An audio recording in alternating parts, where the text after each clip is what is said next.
What if what you call reality is the very reason you keep missing your own life?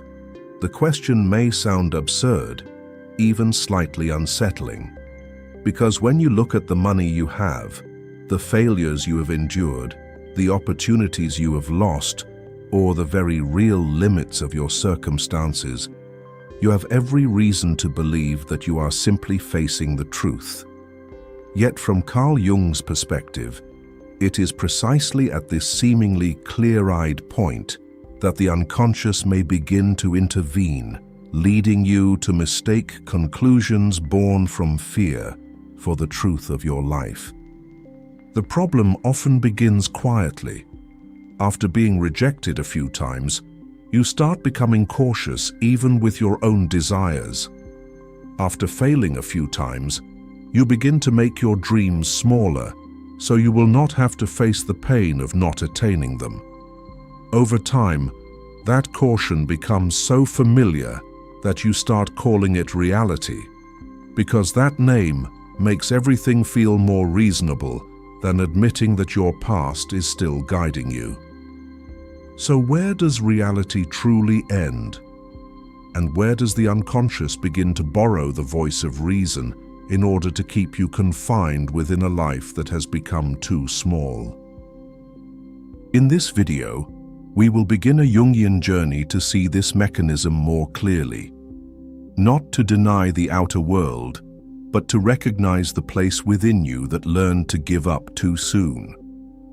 Once that place is seen, you can begin to desire again with greater honesty, live more expansively, and step into possibilities you once believed were never meant for you. Number 1. When reality is nothing more than a map drawn by fear. What causes a person to miss their own life is not always failure itself. Often, what is more dangerous is the way they interpret that failure after it has happened. A rejection may be nothing more than a rejection. A mistake may be nothing more than a mistake. But when that memory passes through fear often enough, it stops being an event. It becomes a verdict on who you are. And this is where reality begins to distort. You no longer say, "I failed at that once." You begin to say, "I'm not the kind of person who can do that." You no longer say, "That person did not choose me." You begin to say, "Perhaps I am not worth choosing." You no longer say, "I was hurt last time." You begin to say, "It is better not to hope for too much." It sounds remarkably clear-headed, but look more closely, and it is no longer reality. It is the past disguised as truth. Carl Jung saw this mechanism clearly in the relationship between the ego and the self. The ego is the part of you that helps you function in everyday life. It knows how to avoid risk, preserve dignity, anticipate consequences, read other people's reactions, and keep you from acting blindly. The ego is necessary, but it has one profound limitation. It tends to trust only what has already happened. It uses old information to protect you from new pain. So after every collision with life, the ego quietly updates its map. Wherever you were hurt, it marks danger. Wherever you were criticized, it builds a fence. Wherever you failed, it leaves a note telling you not to return. The problem is that this map may have been accurate for your past, while no longer being true of who you are today. One of the mind's most subtle tendencies is that it does not merely fear pain. It fears being hurt again, so it does not forbid you from living in any obvious or brutal way. It negotiates with you through statements that sound perfectly reasonable. It does not say, "Stop dreaming." It says, "Dream of something more realistic." It does not say, "Never love again." It says, "Choose someone who will not require you to open your heart too deeply." It does not say, "Do not leave what is familiar." It says, "Wait until you are more certain." And because these words sound like wisdom, it becomes easy to mistake this shrinking of your life for maturity. Have you ever abandoned something not because it was truly impossible, but because you did not want to feel the helplessness your former self once felt? Ignoring reality does not mean closing your eyes to bills, age, responsibility, or objective limitations. Jung would not have encouraged empty optimism. What must be ignored is the version of reality that the ego has edited down. The ego does not necessarily lie to you. It simply shows you a very small part of life, then persuades you that it is the whole world. Imagine someone who has lived beside the sea for years, but has only ever looked at the ocean through a small window. Every day they see the same stretch of water, the same portion of sky, the same horizon confined by a wooden frame. After long enough, they begin to believe that the sea is only that wide, not because the sea is small, but because the view is narrow. The ego works in the same way. It does not erase reality altogether. It frames reality through what you have endured, then calls that frame the truth. I once knew Nathan Miller, a man who lived in Bristol and worked as a data analyst for an insurance company. Nathan was the kind of person who always spoke calmly, calculated carefully, and had a reasonable explanation for nearly every choice he made. He had a small apartment, a stable salary, and a predictable schedule.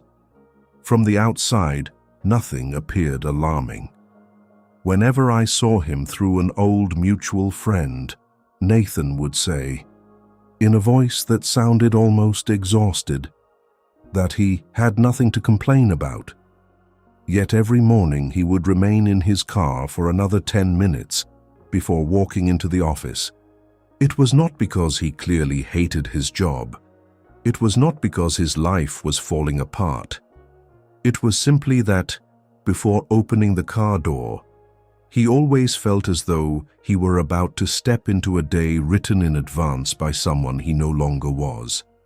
When people asked why he did not make a change, he had many valid answers. The mortgage, his age, the job market, his responsibilities, the need for stability. All of those things were real. But something even more real lay beneath them. Nathan was not only looking at his circumstances, he was looking at them through a map drawn by years of fearing the loss of control. From a Jungian perspective, this was the moment when the ego had constructed a life that was very safe, while the self had begun to run out of air. The self is the deeper center of the personality. It does not merely ask whether you are doing all right. It asks whether this life still belongs to you. The ego is concerned with whether you will be judged, lose your position, fail, or disappoint others. The self is concerned with whether you are living in alignment with what is deepest within you, or merely repeating a role that society has praised as reasonable.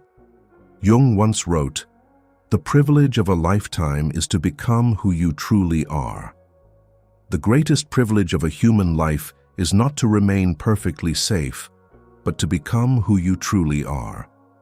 Jung was not asking you to destroy everything. He was simply posing a question that is difficult to avoid. If the price of safety is living farther and farther away from yourself, is that safety protecting you or imprisoning you? How many decisions in your life have truly come from the desire to live? And how many have come only from the desire not to be hurt again?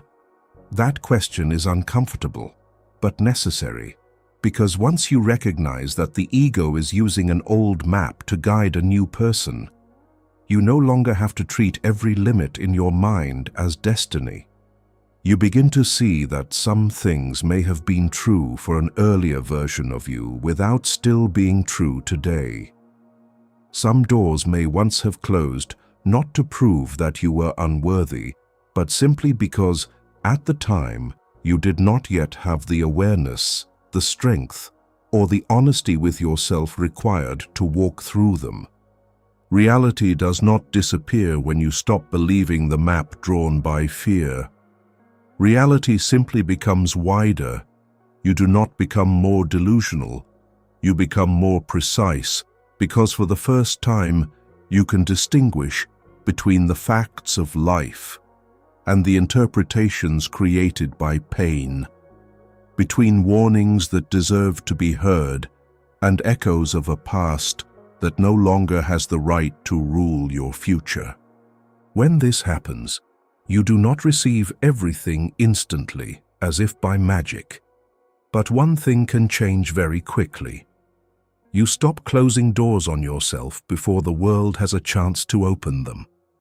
And sometimes, that single shift is enough to set an entire life in a new direction.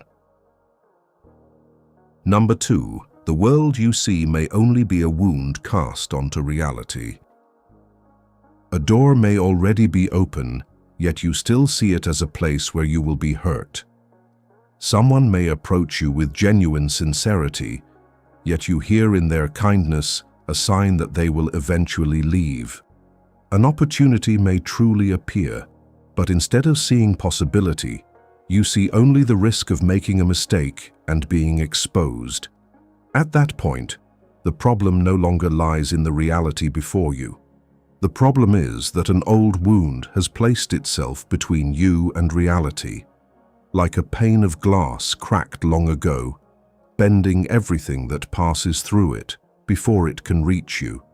There is an ancient image that captures this with remarkable precision. In Greek mythology, Narcissus bends over the water and believes he is looking at someone outside himself. He is drawn into the image, longs for it, suffers because he cannot touch it, and remains trapped beside the water until he is exhausted. The tragedy of Narcissus is not simply that he loves himself. The deeper tragedy is that he does not realize he is being controlled by a reflection. He believes he is encountering the world, when in fact he is imprisoned within an image of himself. You too may be bending over some form of water every day. That surface may be an unanswered message, a cold glance, a piece of criticism, a major opportunity, someone more successful than you, or a door you deeply want to enter, but recoil from the moment you draw near. You think you are responding to what is happening in front of you, but perhaps you are responding to an old image that the unconscious has projected onto it. This is what Jung called projection. It does not simply mean assigning your own problems to someone else. At a deeper level, projection occurs when the unconscious places an old meaning over the present world, then persuades you that this meaning is reality itself. Someone who has been abandoned may interpret delay as a sign that they are about to be left again. Someone who was mocked for expressing themselves may call self-erasure humility. Someone who was taught not to dream too boldly may see ambition as dangerous, even while quietly longing for a larger life. Have you ever reacted intensely to something small, only to realize later that the pain within you was greater than the event itself? Such moments are often confusing because part of you feels justified, while another part senses that you are being carried away by something much older. Jung would say that the unconscious does not lie still, like a warehouse of memories. It is more like a silent projectionist within the mind, choosing the film, adjusting the color, and casting it onto the screen of your life. You watch the screen and assume you are seeing the world, even though some of its scenes have been tinted by pain from years ago. This is why two people can face the same situation and enter entirely different worlds. For one person, criticism is an opportunity to grow. For another, it is proof that they will never be good enough. For one person, silence in a relationship is ordinary. For another, it signals abandonment. For one person, A major invitation is a doorway. For another, it is a trap. The event may be the same, but the unconscious filter is not, and it is that filter that determines whether you see a path forward or only danger. Jung once wrote, "Until you make the unconscious conscious, it will direct your life and you will call it fate." This is not meant to frighten us, but to return the power of choice to us. Some things we call fate are simply patterns we have not yet recognized. Some things we call reality are the past speaking in the voice of the present, and some limits we believe belong to the world were, in fact, built within us. Ignoring reality does not mean denying what is happening. It means slowing down before accepting conclusions that feel too familiar, especially those that always lead you back to the same fear, the same avoidance, the same shrinking of yourself. Is what you are calling reality truly happening, or is your wound projecting itself onto the present? The moment that question appears, you create a small distance between the event and your reaction. And within that small distance, life begins to widen. A delayed message does not necessarily mean abandonment. Criticism does not necessarily mean rejection. A major opportunity is not necessarily a place where your inadequacy will be exposed. Someone else's success is not necessarily proof that you are too late. When projection becomes visible, the world may not change immediately, but you no longer see it through the same old fracture. You begin to realize that some doors never disappeared. They were simply covered by the fog of memory. To continue deeper into this journey, subscribe to the channel and stay with me in the next parts. Not merely to hear more beautiful theories, but to gradually learn how to see life through eyes less possessed by the past. Because only when the unconscious stops silently replacing reality do you begin to step into a life that truly belongs to you. Number 3. Listen to the unconscious before reason silences it. Reason is the instrument that helps human beings survive, but the unconscious is often where the things that make them truly alive are kept. This is one of the deepest ideas in Carl Jung's thought. He did not see the unconscious as a meaningless realm of darkness, filled only with buried memories or unresolved emotions. For Jung, the unconscious was more like another layer of life operating beneath the conscious ego, where images, dreams, symbols, and quiet impulses continually seek to express truths that reason has not yet become humble enough to hear. Many people believe they are confused because they think too much, but sometimes they are not confused because they think too much. They are confused because they have used reason to silence a part of themselves for too long. The moment unease appears, they explain it away. The moment a strange dream leaves an impression, they dismiss it as meaningless. The moment an impulse to change direction begins to rise, they suppress it with familiar phrases such as, "Don't overreact," "Everything is still fine," or "Mature people do not live by their feelings." And in this way, they gradually turn their inner life into a house with a locked basement, even though that basement may be where the key to their next path is being kept. Jung did not advise people to abandon reason. He understood that without it, human beings can easily descend into chaos. But he also saw something modern society often avoids. Reason works primarily with old data. It takes what has already happened, what has already hurt you, what has already caused you to fail, and projects it into the future to predict what should be avoided. Reason is therefore highly effective at helping you preserve a familiar life, but it is often powerless before a life that has never yet existed within your experience. If reason alone remains at the wheel, You may succeed in building a safer version of the past, but you may never enter a genuinely new future. Have you ever felt that some part of you wanted to move in a different direction, only to interrupt that feeling the moment it appeared with a flood of perfectly reasonable explanations? That is a moment worth examining closely. Some reasons are not born to illuminate the truth.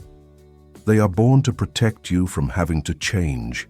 They are like a loyal gatekeeper standing before the garden within you, warning that the world beyond is dangerous, while the garden itself slowly withers because no one enters to care for it. This is why Jung developed the method of active imagination, a conscious dialogue with the unconscious. It is not aimless fantasy, nor does it mean obeying every image that appears in the mind. It is the act of sitting with a feeling that has no name and allowing it to take form as an image before reason can distort it into a familiar explanation.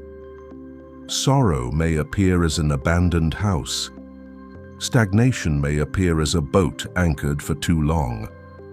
A denied calling may appear as a door at the end of a corridor, one you keep passing but have never dared to open.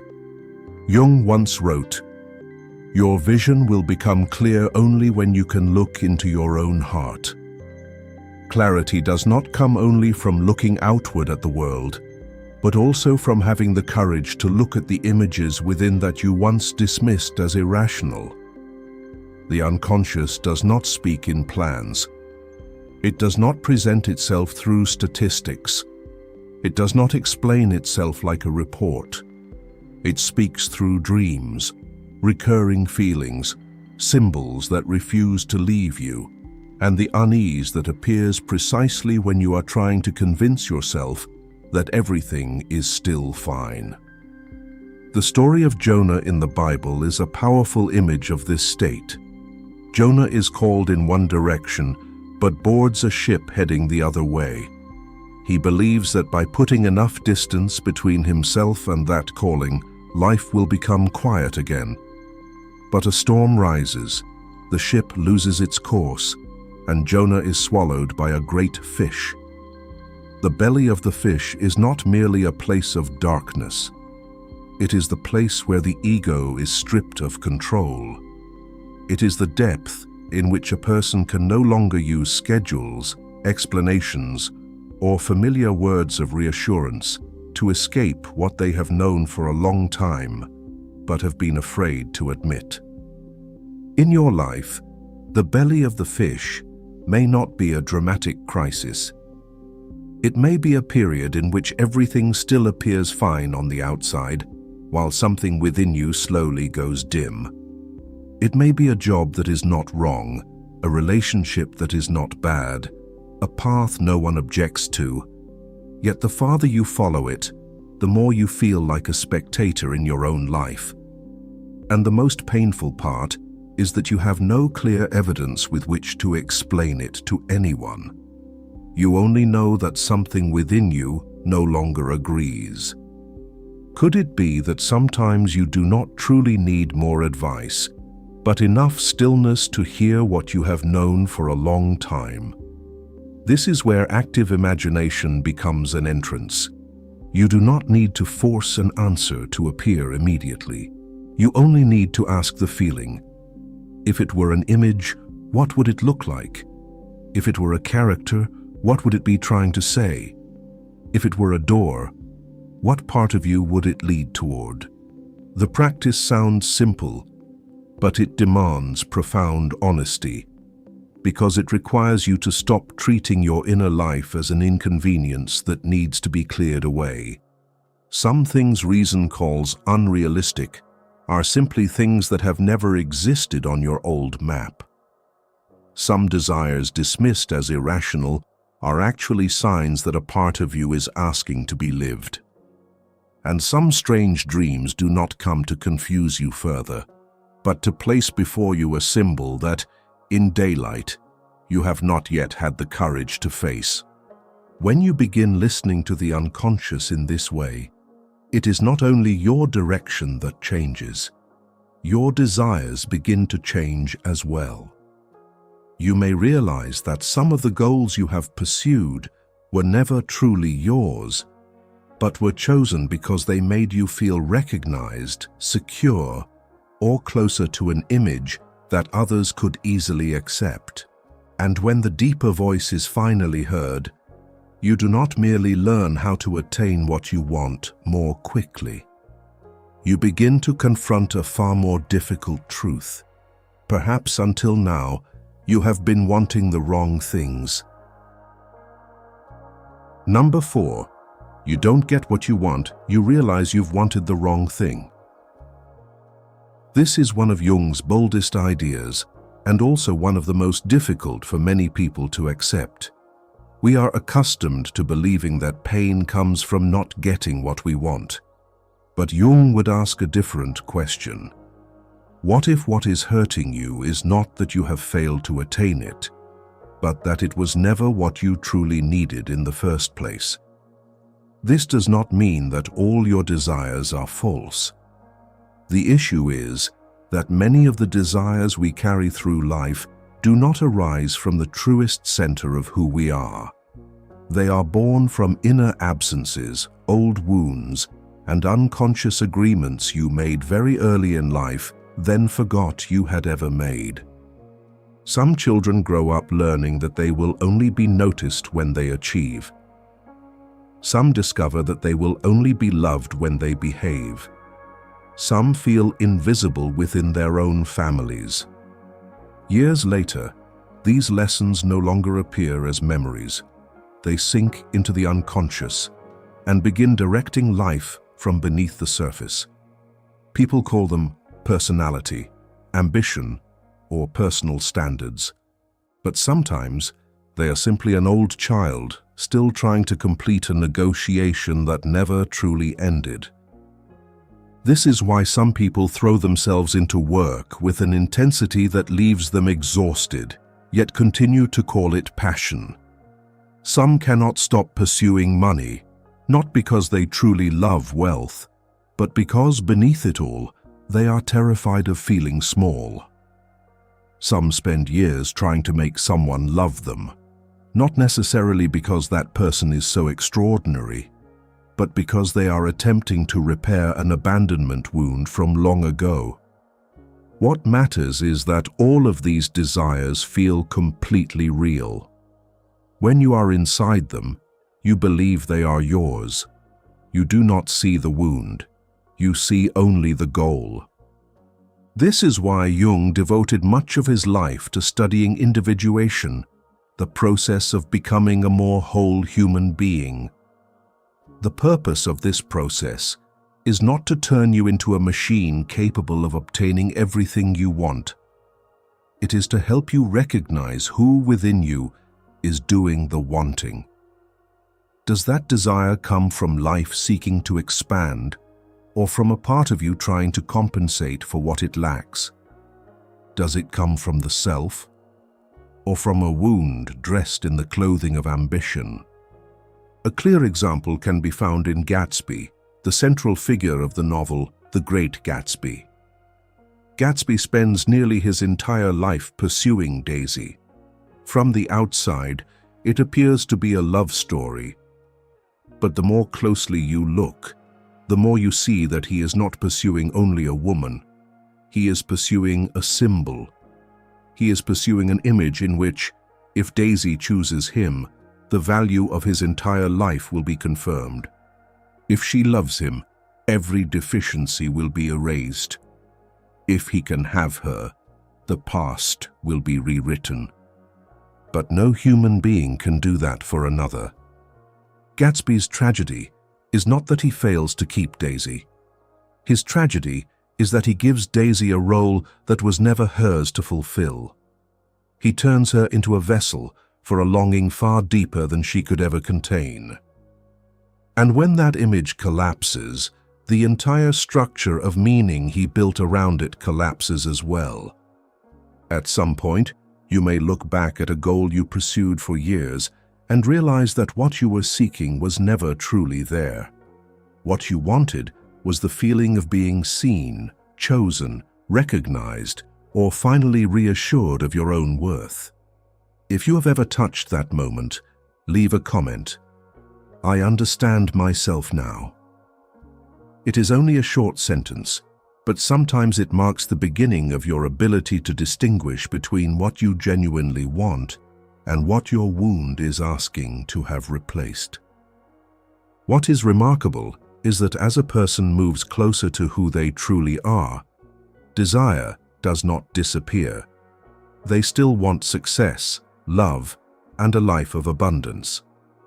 But the inner quality of desire changes. It no longer feels like a desperate thirst. It is no longer a plea sent into the world asking for proof of one's worth. It becomes a natural movement of life itself. Imagine a tree bending toward a mirror because it mistakes the reflection for the sun. It still grows, still spends energy, still stretches itself in one direction. But the more it grows, the more distorted it becomes. When it finally recognizes that the real light is elsewhere, what changes is not the speed of its growth. What changes is its direction. And sometimes, a single change in direction can spare the tree years of growing out of alignment. Put simply, individuation does not make you want less. It makes your desires more precise. When you stop pouring your energy into substitutes, you begin to see the real need beneath them. And this is often where the greatest change begins. Not because your outer life transforms overnight, but because the center of desire within you has shifted its axis.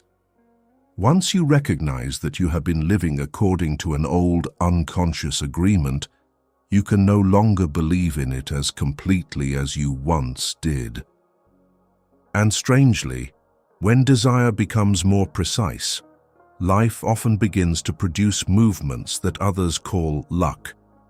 Opportunities appear at the right moment, encounters unfold that are difficult to explain, and doors that seem almost accidental begin to open. But is that truly luck? Or is it the result of a profound inner reordering that took place before the outer world had time to respond? That is where we need to go next. Number 5. When the shadow is seen, life begins to open its own path. Perhaps you have lived through a period like this before, not one in which everything you wanted suddenly came true, but one in which things that once felt impossibly distant began to come within reach. A conversation led to a new opportunity. A book found its way into your hands at exactly the right time. Someone entered your life and spoke the words you needed to hear before you even knew how to name them. Experiences like these can feel bewildering because, through the lens of ordinary logic, they look like coincidences. But if you look a little deeper, you may see that the first change did not occur in the world outside you. It occurred in the person who stepped forward to meet that world. This is what Jung was exploring through his study of synchronicity. He did not believe that life was a machine designed to reward those who managed to think positively for long enough. Jung understood the human psyche far too well to trust such a simple formula. What interested him was a different question. Why is it that, after a profound inner shift, the outer world sometimes begins to reveal meaningful connections as well? Why do certain doors remain present for years, yet become visible only at one particular moment? And why do some people remain around us for a long time, yet only one day do we truly encounter them? The answer is not that the world has changed. It is that your way of being present in the world has changed. Imagine a vast room filled with many windows.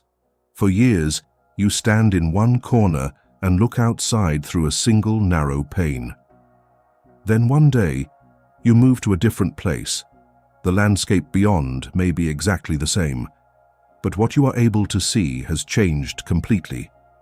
This is how many of the experiences Jung called synchronicity seem to unfold. Reality is not suddenly being created. What was already there is becoming visible to someone who is no longer the same. But this is also where many people lose their way. They hear about intuition, signs, and meaningful coincidences, then begin to believe that everything they desire must be a calling from the soul. Jung would have been extremely cautious here. Not every inner voice comes from the self. Some voices come from wounds. Some longings come from deprivation. Some impulses are simply another attempt by the psyche to compensate for what has been lost. And this is where we encounter the shadow. In truth, the shadow is not unfamiliar to you. You have met it many times, only under different names. It appears when someone irritates you far more than the situation seems to justify. It appears when you see another person's confidence and immediately feel the urge to diminish them. It appears when you insist that you do not need recognition, yet feel wounded when no one notices how hard you have tried. It appears when you think of yourself as a good person while carrying anger you have never allowed yourself to acknowledge. What matters is that the shadow does not contain only what is ugly. Many people imagine it as nothing more than the dark side of the personality. Jung saw it more broadly. The shadow also holds capacities that have been buried. Some people hide their strength because they fear being disliked. Some hide their ambition because they were taught that ambition is selfish. Some hide their creativity because they were once mocked for it. Over time, they no longer feel that they are suppressing anything. They begin to believe those qualities were never truly part of them. The story of Beauty and the Beast always makes me think of this. What gives the story its enduring power is not the magic. What moves us is the image of a part of the self locked away in a castle, seen as frightening, cut off from life for so long that it too has forgotten what it truly is. Through a Jungian lens, that beast does not live only in a fairy tale castle. It lives within each of us. It is the part that was pushed into the basement of the psyche because at some point it was not accepted.